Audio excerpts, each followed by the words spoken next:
இன்றைக்கி இஃப்தாருக்கு நான் ரெடி பண்ண ஸ்ட்ராபெரி அகர் அகர் எப்படி செய்கிறதுன்னு பார்க்கலாம்.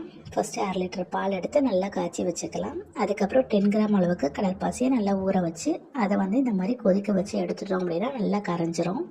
அதுக்கப்புறம் பாலில் தேவையான அளவு சுகர் நம்ம சேர்த்துட்டு அதுக்கப்புறமா அந்த கடற்பாசியை நம்ம எடுத்து ஊற்றிட்டு இதில் தேவையான அளவுக்கு நான் ஸ்ட்ராபெரி எசன்ஸ் சேர்த்துருக்கேன்.